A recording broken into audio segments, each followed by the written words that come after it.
शेतकऱ्यांसाठी आनंदाची बातमी. बैठकीमध्ये मोठा निर्णय. पीक विमा वाटप सुरू आणि नमोचे 2,000 रुपये शेतकरी बांधवांच्या खात्यामध्ये जमा. तर आता एकनाथ शिंदे आम्ही पैसे इथं टाकलेले आहे. देवेंद्र फडणवीस यांची मोठी अपडेट इथं समोर आलेली आहे. त्याचप्रमाणे कृषी मंत्री आता यांची मोठी घोषणा. तर दत्तात्रय विठोबा भरणे आता नमो शेतकरीचे 2,000 रुपये शेतकरी बांधवांच्या खात्यामध्ये आम्ही टाकलेले आहे. त्या पाठोपाठ आता पीक विमा देखील शेतकरी बांधवांच्या खात्यामध्ये जमवण्यास सुरुवात. आताच्या घडीची सर्वात मोठी अपडेट म्हणजे बैठकीमध्ये मोठा निर्णय घेण्यात आलेला आहे. कृषी मंत्री आपले जे की देवेंद्र फडणवीस, एकनाथ शिंदे यांची मोठी अपडेट. तर आता PM किसानचा 22वा हप्ता सर्व शेतकरी बांधवांच्या खात्यामध्ये इथं जमा झालेलाच आहे. तर आता नमोचा 8वा हप्ता देखील सर्व शेतकरी बांधवांच्या खात्यामध्ये 2,000 रुपये इथं जमा. आताची सर्वात मोठी अपडेट. आता अनेक जिल्ह्यांमध्ये नमोचे 2,000 रुपये इथं जमा होत आहे. तर आता पीकमध्ये देखील सर्व शेतकरी बांधवांना इथं मिळत आहे. तर आता काही जिल्ह्यांमध्ये वाटप इथं पूर्ण होत आहे. तर काही जिल्हे यामध्ये अधिक पेंडिंग आहे. काही जिल्ह्यांमध्ये पीक विम्याचे पैसे इथं वाटप देखील सुरू. तर आता कृषी मंत्री त्याचप्रमाणे आपले एकनाथ शिंदे, देवेंद्र फडणवीस तर आता यांच्या अपडेटनुसार तर आता पीक विमा काही ठिकाणी इथं अतिवृष्टी, दुष्काळ, गारपीट तर आता ज्यांचा पीक विमा क्लेम मंजूर झालेला आहे तर अशांना 10 ते 25,000 पर्यंत पीक विमा इथं देण्यात येत आहे. तर आता 25% पेमेंट इथं पूर्ण झाल्यावानीच आहे आणि 30% इथं बाकी राहिलेलं आहे. तर आता उर्वरित जिल्ह्यांमध्ये आता ज्या शेतकऱ्यांना पीक विमा आलेला नसेल तर अशाने 14447 तर या हेल्पलाईन नंबरला कॉल करून तुम्ही तुमची तक्रार करा की आम्हाला पीक विमा आलेला नाही. 26 जिल्ह्यांमध्ये पीक विमा वाटप इथं सुरू झालेल्या 10 जिल्हे इथं बाकी राहिलेले आहे. आणि नमोचा हप्ता जे की इथं बँक सेंडिंगचा प्रॉब्लेम असेल त्याचप्रमाणे आधार सेंडिंग, DBT तर अशा कारणामुळे बरेच शेतकऱ्यांचे पैसे तर रखडलेले आहे. आता नमो आणि पीक विमा जमा होत आहे या जिल्ह्यांमध्ये. या जिल्ह्यांची यादी इथं आपण पाहणार आहे. यामध्ये सातारा, सांगली, कोल्हापूर, नाशिक, धुळे, जळगाव, छत्रपती संभाजीनगर, जालना, परभणी, हिंगोली तर या जिल्ह्यांमध्ये नमोचा 8वा हप्ता इथं जमा होत आहे. नमोचा 8वा हप्ता आणि पीक विमा देखील जमा होत आहे. सातारा, सांगली, कोल्हापूर, नाशिक, धुळे, जळगाव, छत्रपती संभाजीनगर यानंतर इथे आपलं अकोला, बुलढाणा, धाराशिव, लातूर, बीड, नांदेड, हिंगोली, परभणी, जालना, छत्रपती संभाजीनगर तर या जिल्ह्यांचा यामध्ये समावेश आहे. यानंतर जिथे आपलं वाशिम, अमरावती, यवतमाळ, नागपूर, वर्धा, भंडारा, गोंदिया तर या जिल्ह्यांमध्ये नमोचा जो काही 8वा हप्ता आहे ते बऱ्याच दिवसांपासून रखडलेला होता. तर नमोचा 8वा हप्ता जमा होण्यास सुरुवात. PM किसानचा 22वा हप्ता तर सर्व शेतकऱ्यांना मिळालेलाच आहे.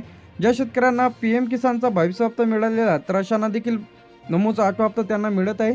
तर आता पेंडिंग जे काही जिल्हे आहे यामध्ये मुंबई शहर, मुंबई उपनगर, पुणे, सोलापूर, अहमदनगर, ठाणे, पालघर, रायगड, रत्नागिरी, सिंधुदुर्ग, चंद्रपूर, गडचिरोली, नंदुरबार तर या जिल्ह्यांचा यामध्ये समावेश आहे. तर आता बहुतांश जिल्ह्यांमध्ये पीक विमा येण्यास इथं अडचण जाऊ शकते. बऱ्याच जिल्ह्यातील पंचनामे अधिक बाकी राहिलेले आहेत. तर आता कृषी मंत्र्यांचे जे काही आदेश इथं देण्यात आलेले आहे.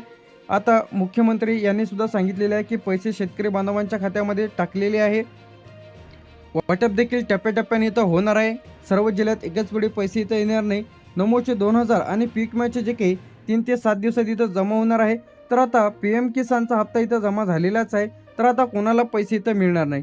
आता ज्यांनी नमो PM किसान यादीमध्ये नोंद केलेली नाही आणि ज्यांचं यादीमध्ये नाव नाही PM किसानच्या तर असांना नमोचा 8वा हप्ता इथं मिळणार नाही. ज्यांचं आधार लिंक नाही, बँक खातं इनॅक्टिव्ह आहे, चुकीची माहिती भरलेली आहे, पीक विमा अशा शेतकरी बांधवांना इथं देणार नाही. फार्मर ID कार्ड इथं जे काही इथं सर्वांना मॅन्डेटरी झालेली आहे. आता पीक विमा कोणाला मिळणार. तर आता ज्या शेतकरी बांधवांनी पीक विमा फॉर्म भरलेला आहे, खरीप आहे, रब्बी आहे, ज्या शेतकरी बांधवांनी पीक विमा फॉर्म भरलेला आहे तर अशांना मिळणार आहे. दुसरं जे यामध्ये आहे ई-पीक पाहणी. आता ई-पीक पाहणी खूप महत्त्वाची आहे.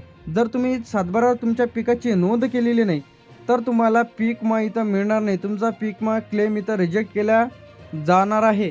तर अशा सर्व शेतकरी बांधवांनी ज्यांची कोणाची ई-पीक पाहणी राहिलेली असेल तर लगेच तुम्ही तुमची ई-पीक पाहणी घ्या. आता ई-पीक पाहणीची डेट गेलेली आहे का तर आता तुम्हाला ई-पीक पाहणी करता येणार आहे. ई-पीक पाहणीची डेट इथं वाढवण्यात आलेली आहे. तर आता तलाट्याकडून जे काही नेमून दिलेला जे काही सहाय्यक आहे जर तुमची ई-पीक पाहणी झालेली नसेल तर त्यांच्याकडून तुम्हाला ई-पीक पाहणी करून इथं मिळणार आहे. आता पिकाचे नुकसान झालेले असणे तर आता यामध्ये अतिवृष्टी, दुष्काळ, गारपीट, पूर या झालेल्या भरपाईमध्ये तुम्हाला भरपाई इथे मिळणार आहे. तर आता सरकारी सर्वे आता तुमच्या गावातील जे काही सर्वे झालेले आहेत तुमच्या सर्वेच्या यादीमध्ये तुमचं नाव असणे आवश्यक आहे. सातबारा आणि बरोबर माहिती तुम्हाला द्यायची आहे, तरच तुम्हाला पीक माहिती तुमच्या खात्यामध्ये जमा केल्या जाणार आहे. तुमचं DBT लिंक असणे आवश्यक आहे. जर तुम्हाला नमोचा हप्ता देखील पाहिजे असेल तर तुमचं DBT लिंक असणे आवश्यक आहे. आता ई पीक पाहणी पीक विमा फॉर्म भरलेला असणे आवश्यक आहे. यादीमध्ये तुमचं नाव नसेल तर अशांना पीक विमा इथं येणार नाही. तर आता PM किसानचा 22वा हप्ता इथे तर सर्व शेतकरी बांधवांना मिळालेच आहे. तर आता जे काही नमोचा देखील 8वा हप्ता इथं सर्व शेतकरी बांधवांना ज्यांचं PM किसानच्या यादीमध्ये नाव आहे तर अशा शेतकरी बांधवांना नमोचा 8वा हप्ता इथं जमा होत आहे. याचप्रमाणे KYC पूर्ण. तर आता जर तुम्ही PM किसानची KYC केलेली नाही, कशाची PM किसानची जर KYC केलेली नाही तर तुम्हाला नमोचा 8वा हप्ता इथं मिळणार नाही. तर लगेच तुम्ही तुमचं KYC केले की नाही तपासून घ्या, सातबारा बरोबर आहे का. नमोचे जे काही पात्र शेतकरी आहेत तर यांची यादी इथं अपडेट झालेली आहे. तर PM किसानच्या यादीमध्ये तुमचं नाव आहे की नाही लगेच तपासा. यादीमध्ये नाव असेल तरच तुम्हाला पैसे तर येणार आहे. बँक खाते ॲक्टिव्ह असणे आवश्यक आहे. इनॲक्टिव्ह असेल तर पैसे तर येणार नाही.